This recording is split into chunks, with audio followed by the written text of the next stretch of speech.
Hey guys, welcome back to the channel. It's been a whole nother week here. I'm sure a lot of you, or what few of you there are familiar with this little bike. I just got done doing tires on this a couple videos ago. And the main goal here is I'm trying to build like my dream pit bike from the early 2000s.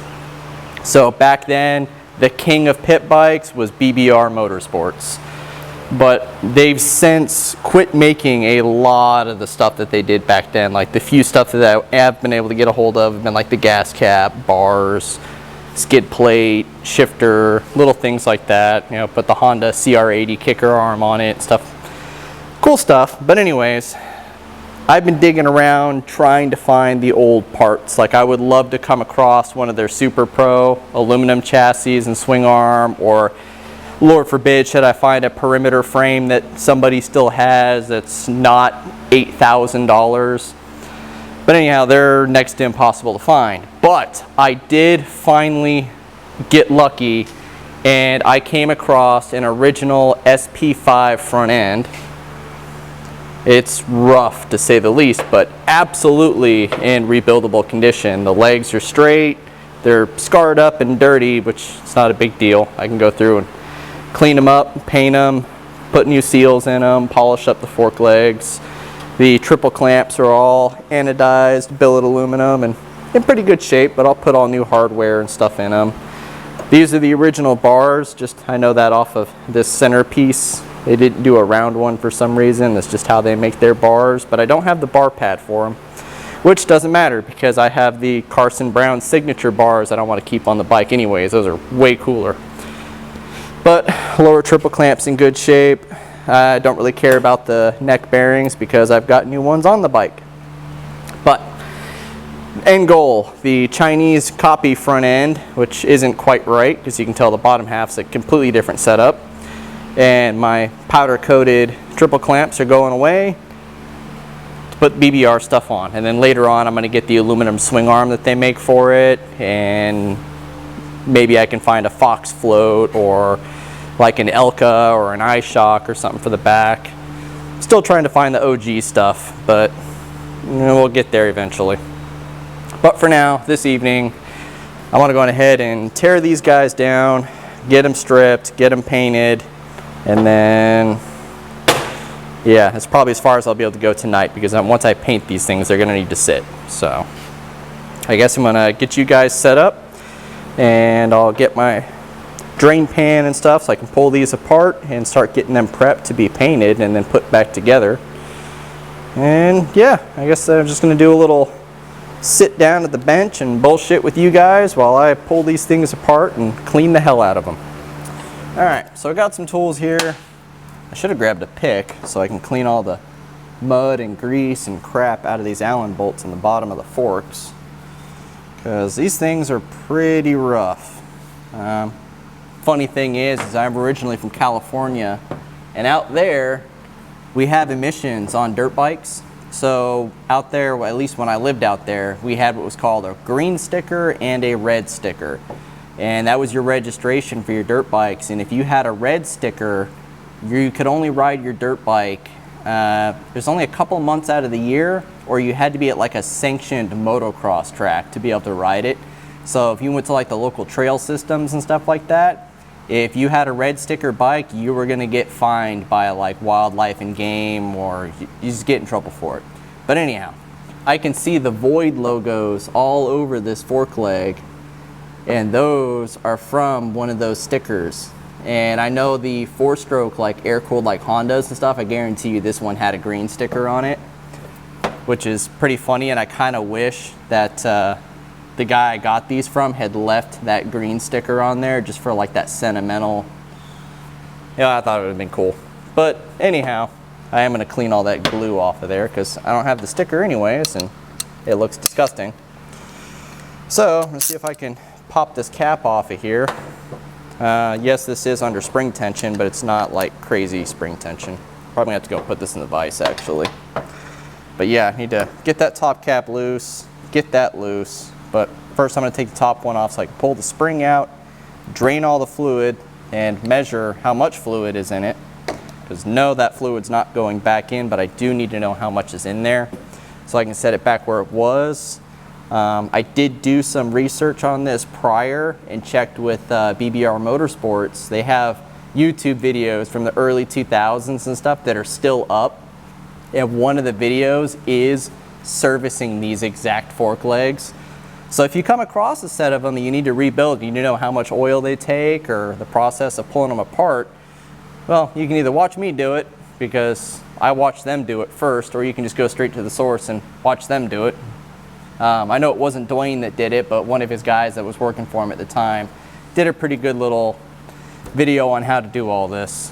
So I'm going to turn that around over here, stick this in the vise. I do have soft jaws on the vise, so I'm not going to scar these things up. Get that knocked loose and see what kind of condition the inside of this thing's in.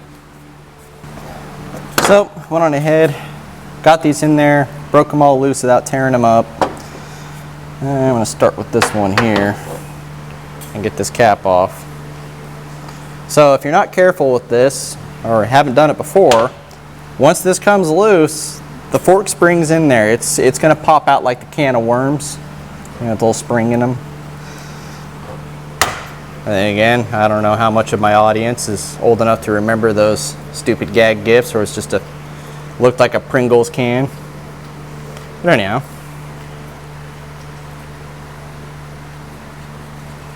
Wait for this thing to pop open. Well, wow, I'm surprised. There's like no tension on there. I figured there'd be some preload on that. Anyhow, that oil smells terrible.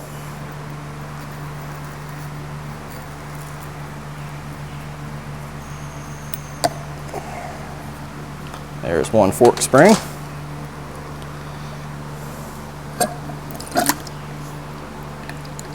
Ew.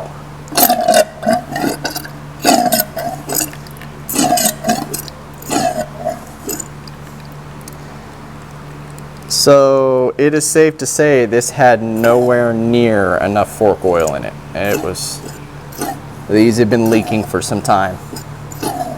And judging by how much gook and gunk was built up on the Allen down at the bottom, I would say they were leaking out of the bottom of them. But, oh well, it's not the end of the world. I'll just have to look up how much fluid they take.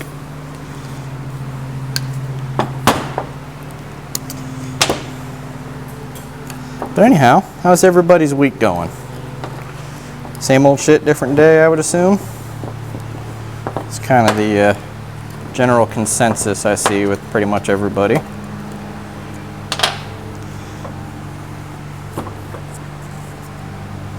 Yeah.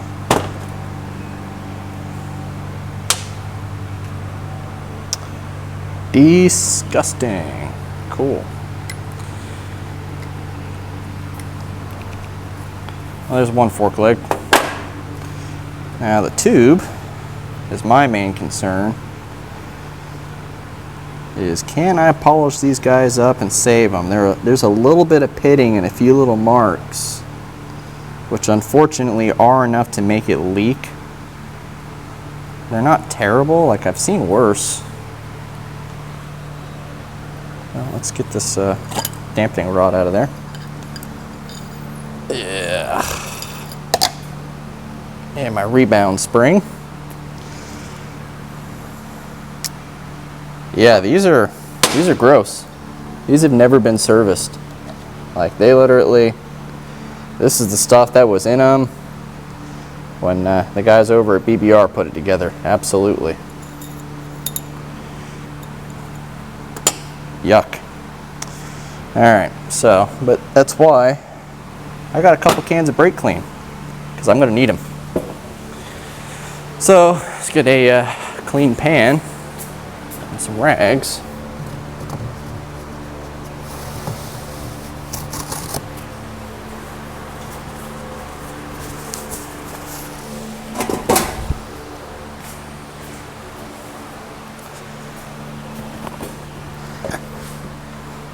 I always find this crap kind of therapeutic, so to speak. That's why I always come out here. It's my nightly ritual or weekly, whatever, even though I do it for a living now.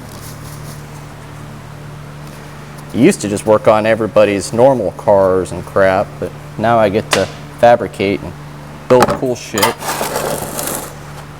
And then I can make poor financial decisions and, you know, buy 20-year-old mini bike parts that you can't buy anymore.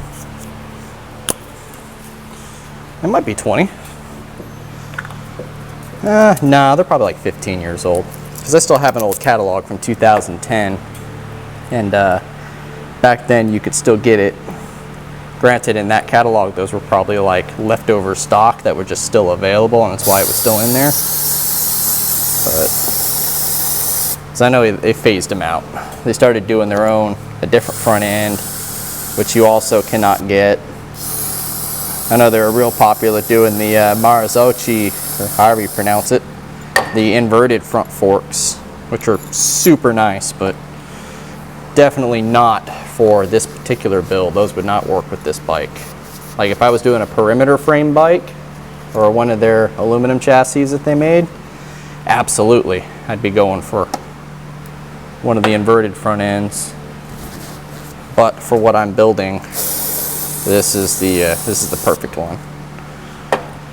And this is pretty much the bike I wanted to build back then.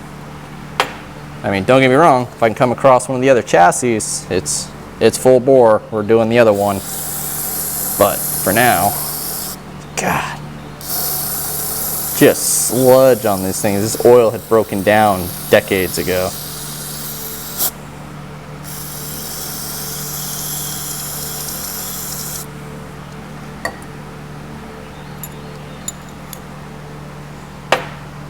There's those. Clean my spring up.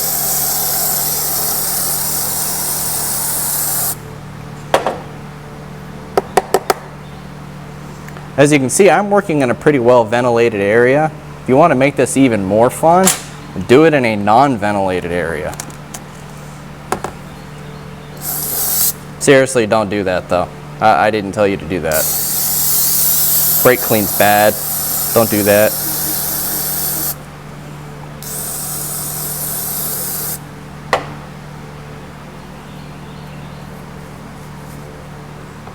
It's great for cleaning stuff though.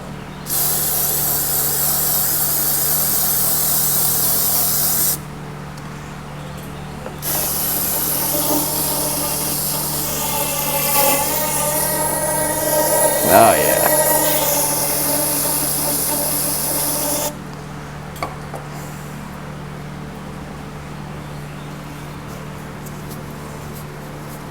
Yes, I'm going to take these. Once I get them cleaned out, I'm going to head over to the buffer and polish the chrome on it and try to smooth out any little pitting and surface rust that's on them and get all that off so I can give those fork seals a fighting chance at surviving on this thing.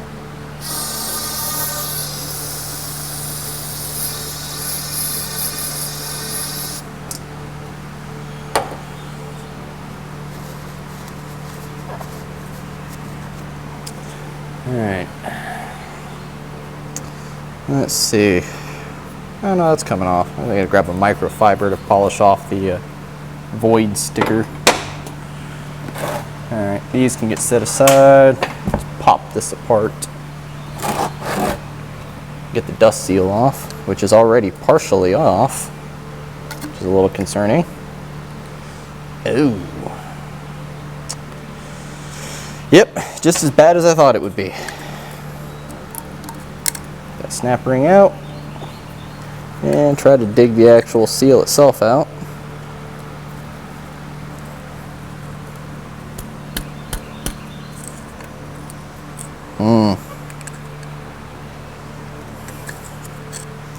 That's terrible. But again, it is exactly what I expected out of a 15-plus-year-old mini bike front end. And this wasn't like your average run-of-the-mill thing either, because this front end kit was not cheap, or at least back then it was not cheap. So, you know, you didn't see these on just any old bike, you know. If some kid at the track had a set of these on his 50, he had a gnarly setup, or his parents just had an insane amount of money they just didn't know what to do with, so they were just throwing money at him.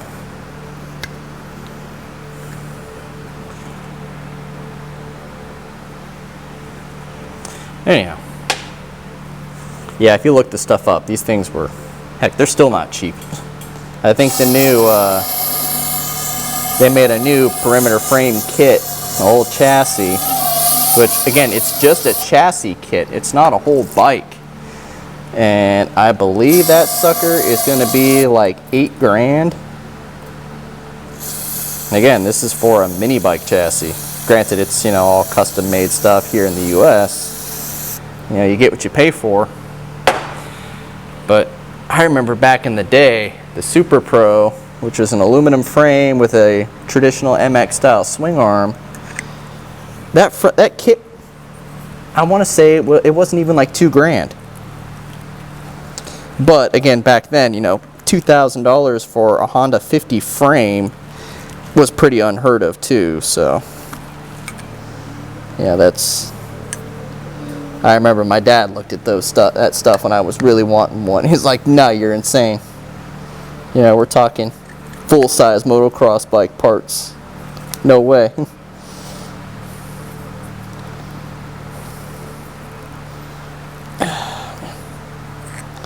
Get this freaking seal to walk out of there. You got one side to pull up for me.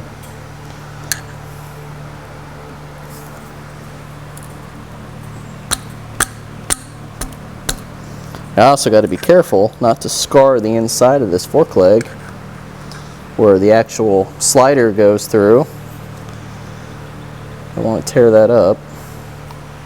I'm going to jump over there and see if I can find a seal extractor or puller or something to get that out of there.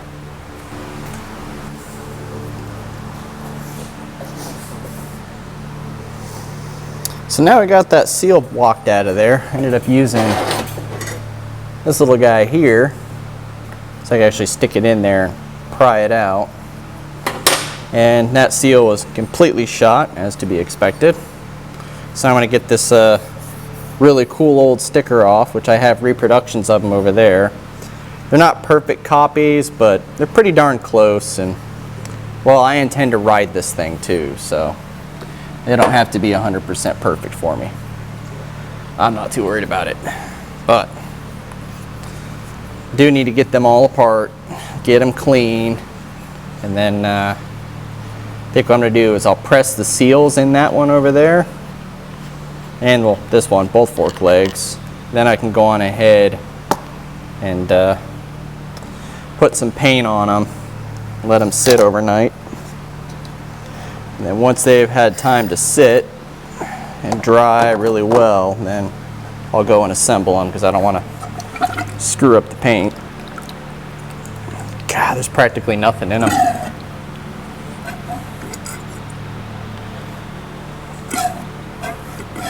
I mean, I know there's not supposed to be a whole lot of paint in it, or a whole lot of fork oil in these, because they're so small, but that's all we got out of both fork legs. That's probably right what should be in one side alone right there. I need that.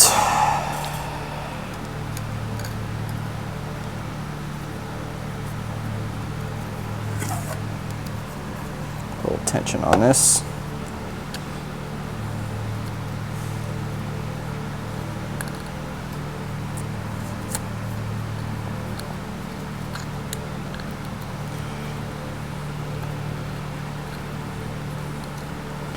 Don't know where everybody's at, but I'll tell you what, out here in North Carolina, the mosquitoes are going crazy. It is their time to shine, evidently.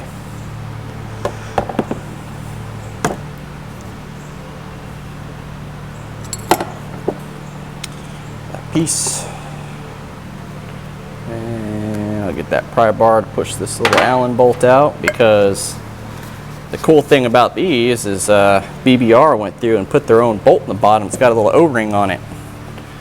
All the Japanese ones, or the Chinese ones, don't have that. They've just got a bolt down there with a little crush washer if you're lucky, and you just put some silicone on it and it doesn't leak.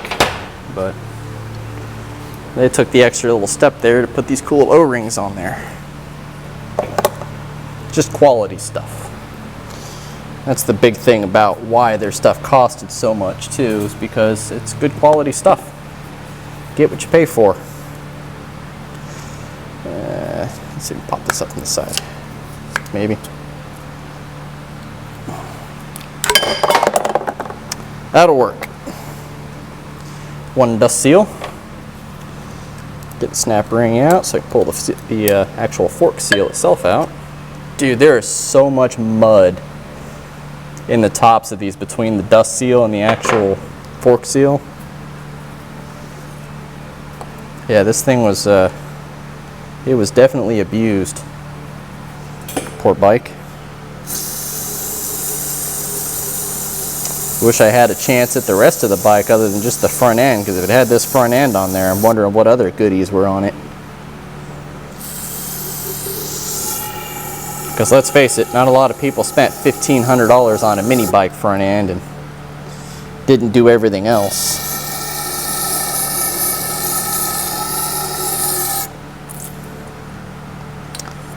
Fucking mosquitoes. Come here. Jackass. Alright. Set that aside for a minute so I can clean up the guts over here.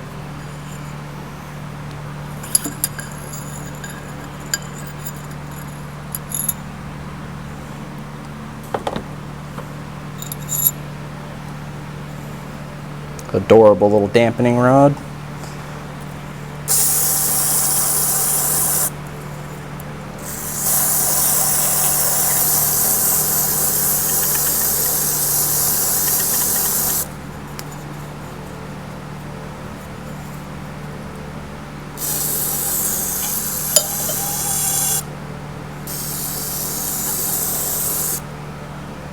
Which, if my memory stands correct, what BBR did was they got Honda CRF 70 fork legs, and then they went through and they changed the springs, dampening rods, some hardware, powder coated them, put their logos on them, and then made those badass billet triple clamps,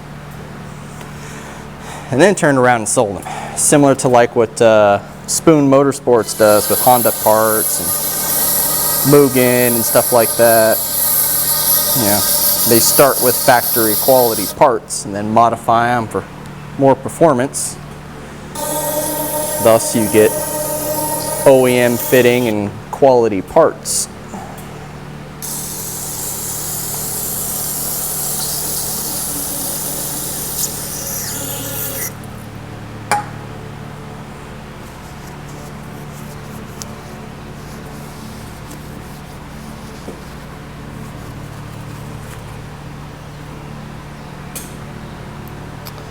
A little bit better.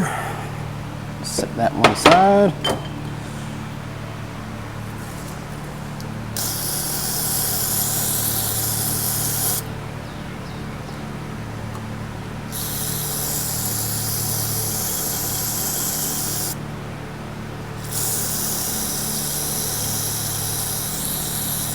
Just wish I can find more old school stuff for this bike, because it is not easy to find. Because this thing's going to be cool when it's done. It's going to be a little freaking time capsule I can blast around the neighborhood on.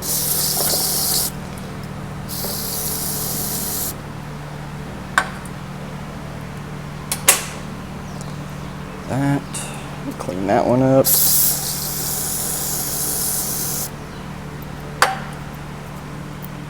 Put you over here. Thread that one in a little bit to hold it all together.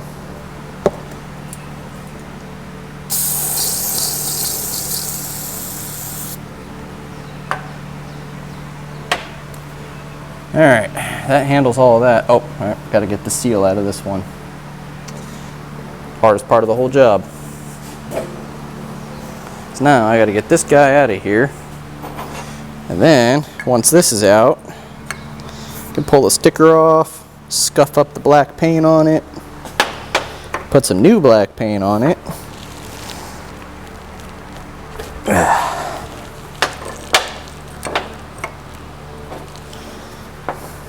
I honestly think these are painted. I don't think they're powder coated. They might be, but I don't think they are. I wander away here off camera so I can get these seals out.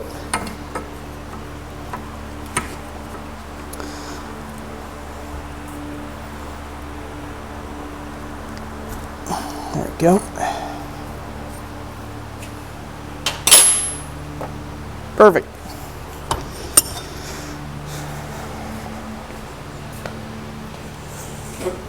But anyhow, I sure wish that the pit bike scene would make a comeback. The younger generations are really missing out. This was the era, like the early 2000s, motocross and pit bike racing and stuff. Man, it was so freaking cool.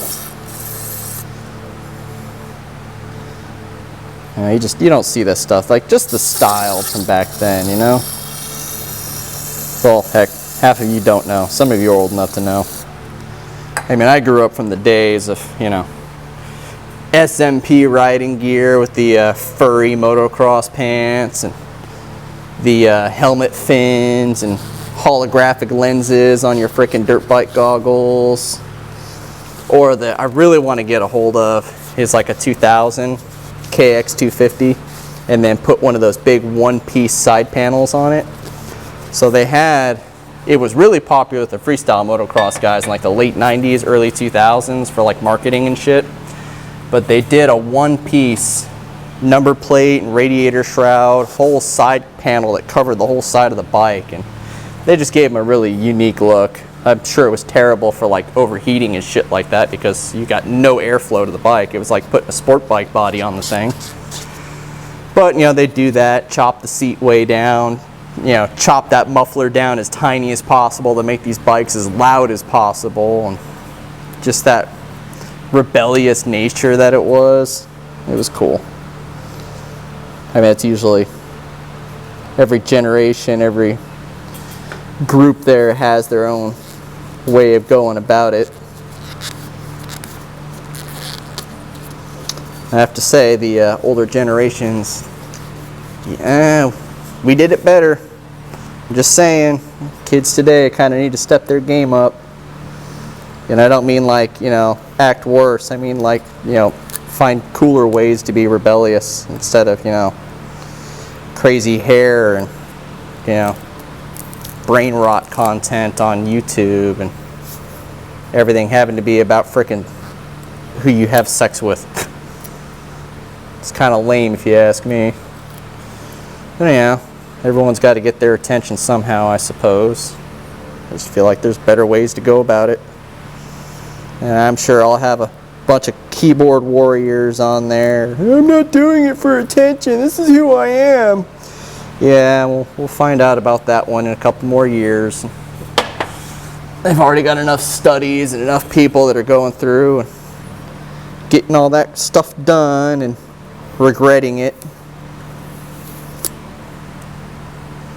Oh, I thought this would fix my mental health issues and make me happy, but it didn't. No, it doesn't. Hate to break it to you, you know, if you think you're trans or something, you go and get the surgery and stuff done thinking it's going to make you happy. Well, guess what? It's not. I promise. Mental health issues are a little deeper than that. Hence the service dog. Yeah, that stuff's goes a lot deeper, unfortunately.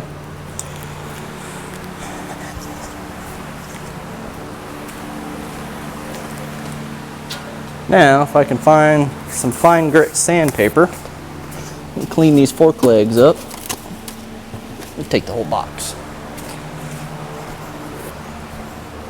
But yeah, that's one that kind of, I don't know, I know it's a touchy subject, but whatever, get into it. That majority of people are such pieces of shit to everybody that they're just, I don't know, it's not a good situation all the way around. People need to think about things a little bit more, especially when you're talking about, you know, permanent life-altering decisions. You better be a million% sure before you go and do something like that. And man, are there a lot of people out there that are doing stuff like that are not a million% sure. And unfortunately, that usually leads to some insane levels of regret, and the suicide rate has shot up fast. Yeah.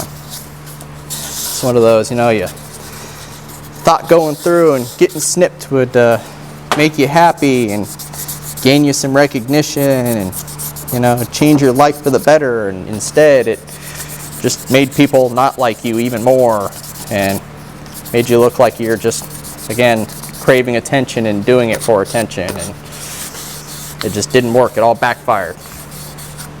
And a lot of people, like I said, they that's it, they opt out.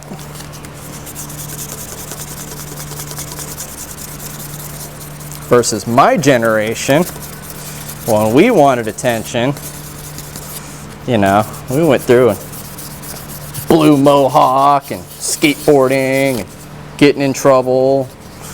Yeah, I'm not saying it's good, but it wasn't life-altering or ending. I'll say that much. And it was a lot more fun. I promise you, jumping a bicycle down a 10 set of stairs and crashing into the side of a parked car is way more fun than spending 6 months in your living room recovering from surgery. Way cool, and it looks way cooler too. Yeah, because then, you know, if you were really cool and you had like the brand new Motorola Razr, you can get it on video and you can show everybody in really grainy, shitty video quality how awesome you were for like 30 seconds. Yeah. Yeah. I don't know, I feel kind of cool, good, you know, like good about it. I think it's pretty cool because I was around for, you know, only grown adult businessmen had cell phones, and, you know, the Sega Dreamcast and just getting into the PlayStation 1. Then I watched that progress over all the different consoles over the years, and I think I got my first cell phone like junior year of high school. Yeah. There were different times, and it's really upsetting to see that times have changed so much, because I came from a time, you know, dude, I wish I could log how many miles I've gone in the bed of a pickup truck. You know, like my dad would take us to the dirt bike track and like drop us off with a freaking cooler and like a freaking, what were they called? Like those Stanley thermoses that are like that big, full of water. I'm like, okay, stay hydrated. I'll be back in like 4 hours. And just, that was it. We hung out at the dirt bike track all day until we ran out of fuel. And then we started bumming fuel off of anybody there that we could. You know, it's just like that one non-smoker that's a social smoker that's always bumming cigarettes and stealing your damn lighter. Well, that's how we were with two-stroke. Yeah, Dad would show up, he'd be covered in mud and filthy, and he's, nope, you're riding in the back of the truck with the bikes. Okay. We didn't care. We're having fun. But yeah, I'd love to see that come back. Yeah, they go through, and like with motocross nowadays, like everybody's,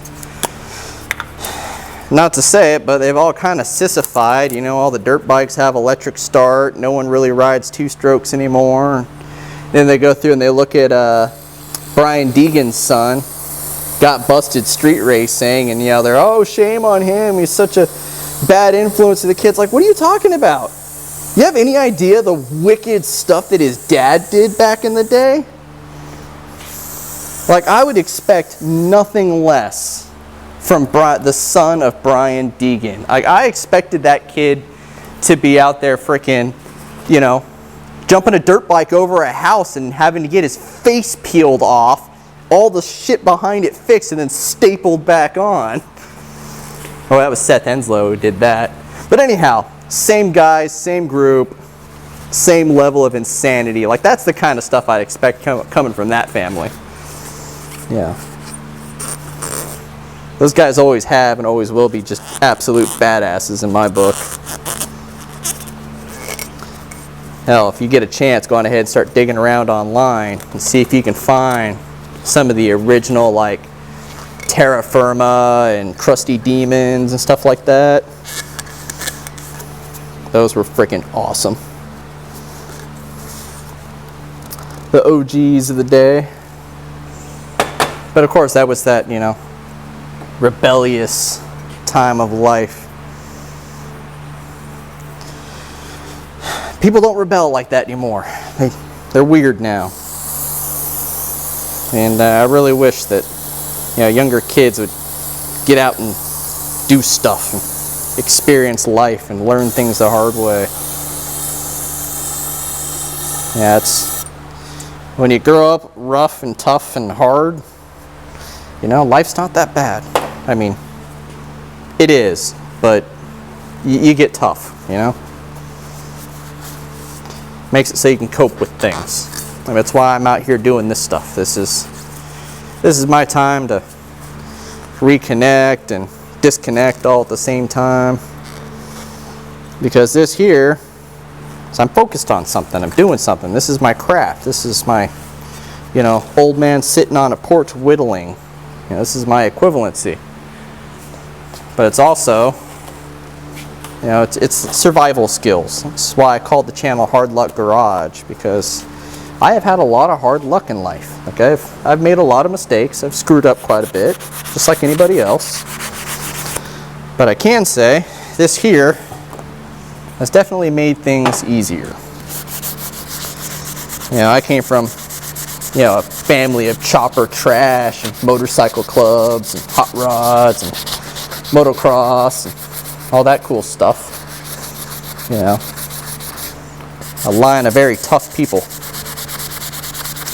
But anyhow, I watched my dad go through a lot of really, really rough stuff. Like, he fought like hell all through life. And by God, he just kept on digging. Didn't matter how bad it was, he just kept digging. He never gave up, you know. Never pulled a Bruce Jenner. And, oh, my wife just ruined me. I'm just going to be a woman now. No. Stuff got rough. You know what happened? My dad started hitting harder. That's what he did. Yeah, metaphorically speaking, of course. You know. But anyhow, during that time, I saw my dad go through some of the lowest times of his life. You know? And which in turn were some of the lowest times of my life, because, you know, we're family. That was back in the American dream, the original family unit. If, you know, one family member had issues, we all had issues. You know, we all had something we had to work together, fight through it. Well, my mother was cheating, stealing, started dating a guy that was only 4 years older than me, which is really messed up. Anyhow, I watched him go through some pretty heinous stuff, and he kept his cool. Just kept being there, making things work for me and my sister. And I do remember we spent a lot of time in the garage building cool shit. And heck, you know, all these choppers and badass bikes and stuff. You know, a lot of them, you know, you see all these cool custom parts and stuff. Well, they weren't bought. He made them, because he didn't have money to just go and throw a bunch of parts at the bike. He had to go and modify and make it cool with what he had. So, if you got the time, well, it becomes a lot more cost effective to just start making the parts you want for your bike. Building cool shit, it's a lot cheaper than buying or having someone else build it. It's infinitely cheaper than having someone else build it. And it's way more gratifying when you can say, I built that. You know, somebody asks you, oh, where'd you get those pipes from? I made them. Well, what do you mean you made them? Well, I made them. You know, I got a bunch of steel pipe and some bends and started cutting and welding and shaping. made my own exhaust. Just like this front end. I could probably have bought one that looked mint condition and it was all shiny and nice and perfect, but it would have cost me thousands of dollars. And I don't have that. I have hundreds of dollars. So that's why I got one in such bad shape. And I'm gonna make it nice, because I can't afford to just buy it nice. But anyhow, I'm continuing to ramble here. But what I'm getting at is my old man wasn't just out there in the garage teaching me how to build things and how to fix bikes and how to go through and turn something that's crusty and beat up and shitty looking into something really cool. He was teaching me life skills. You know, being out here working on this stuff and keeping your mind occupied on something that brings you joy, or, you know, if nothing else, just to keep your hands and mind busy so you're not dwelling on the negatives and things that are going wrong in your life. That alone can save your life. You know, just having a hobby alone, that in itself, invaluable. Yeah. With all of this here, and it wasn't till later on in life, I want to say I was in my early 20s, when I finally moved out of my dad's house and moved in with my girlfriend, and we got our own apartment, and we were living together. And I don't need to go into details on all that, but anyways, we went through a really nasty breakup after living together for a little over 2 years, and it absolutely crushed me. I mean, it freaking... I was not ready for that. You know, I was not mature enough to handle that yet. But during that time, I had my FXR, and that bike meant everything to me because it was the first Harley that I had built and bought with my own money from scratch. And it was having issues. I was still building it. It would break regularly. But anyhow, it was having so many issues. She had pulled the whole, it's either me or the bike situation, and she had talked me to, you know what, set it aside until we have more money where you can actually do something with it. Quit messing with that thing because you can't afford it right now. So I listened to her, and I stuck that bike in a sheet metal shed behind our little apartment, and it sat there for a little over a year. And storing a motorcycle in a sheet metal building is probably one of the worst things you can do for it, because it holds in all the moisture and humidity. It's bad. But anyways, when our relationship finally fell apart and I moved out, when I pulled that bike out of that shed, it looked like I had pulled that thing out of a pond. All of the aluminum had that white growth all over it. The brake rotors are covered in surface rust. Every single Allen bolt had surface rust on it. The paint had this white hazy film all over it that had etched into the clear coat, which later I was able to wet sand and buff it back off. But I mean, the bike was completely destroyed. It looked awful. It went from being like my pride and joy to just an absolutely destroyed shadow of what it was when I parked it. So called my dad. I asked him if I could come home, and he said absolutely. Where am I going? When do I need to be there? So he showed up with the truck and trailer. I think I was moved out of her house in probably an hour and a half. We had everything in the trailer and gone. So anyways, you know, after 2 years of living on my own and thinking things were going the way they were supposed to, and I was never going to move home again, I was living back at home again with all of my stuff, you know, a whole house worth of shit in a trailer outside. And it was rough. It really, really sucked. I was defeated and felt horrible. You know, it was just, where do I go from here? What do I do with myself? I've fucked up so bad. How do I start over? But that's when it really hit me with my dad, of all the time he spent out here working on these bikes and building stuff, that he wasn't just teaching me how to build these bikes, he was teaching me how to deal with life, how to cope with this shit. So I came out here, and I didn't have money to rebuild the bike and buy all new stuff for it, but I did have time to take every single part off of it and clean up and polish and paint and anything it needed to restore what was there. And I had weeks of just long nights out here wet sanding, polishing, stripping stuff off, and rebuilt the whole damn bike. I had to tear it all down. which then later on I ended up getting a more juiced up engine for it and rebuilding the transmission and belt drive, and that led into sport bike suspension, and just it turned into an insane motorcycle, which I just recently put a roughly $10,000 paint job on, which I have other videos on here on that. I'm super proud of how that came out. And hell, I need to actually do an update on that because I was getting it ready to put it in a bike show, and that motherfucker won first place. I got the trophy in my room to prove it. But anyhow, that's really what it boils down to is, you know, these little hobbies and stuff like that. They can save your life and keep you going, because they sure as hell did for me. You know, my dad taught me how to focus that negative energy on something and use it for something good in my life. You know, did it physically help other stuff around? No, not really, but it helped keep my head on straight. You know, it kept me going in the right direction. And your mental health really shouldn't be taken lightly. That's something that really should come first.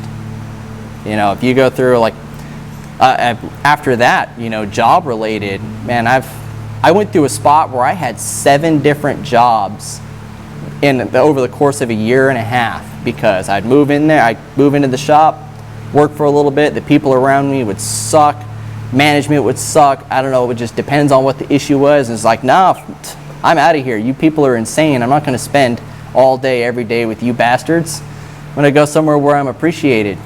So that's what I did until I found a place where I was confident and happy, and I stayed there for about almost 6 years with that company before the owner and his wife met a very untimely passing. And after that, the company went downhill. Their children ended up with it, and they didn't know what they were doing, and started causing a lot of drama and issues. And it's like, man, you know, the pay was good, the job itself was good, the facility was good, but I couldn't deal with the drama and the nonsense behind it, and had to move on. Now I'm working in a hot rod shop. And I took a pay cut to go there, but the thing is you can't put a price on your fucking mental health. It's the thing is I'm happy when I get up in the mornings. I'm happy when I go to work, and I'm happy all day while I'm at work. You know, and if you can find that in your life, you know, it's something you got to do all day, every day. It might as well be something you enjoy. And again, you can't put a price on that of being happy doing what you're doing. So, anyhow, this video is probably running a little bit long, so I may just go on ahead and cap it right here, and then do a part 2 where I go through and put some paint on these guys and clean up the triple clamps. And yeah, I guess I'll turn it into a front end tomorrow. But yeah, take care of yourselves. It's very important.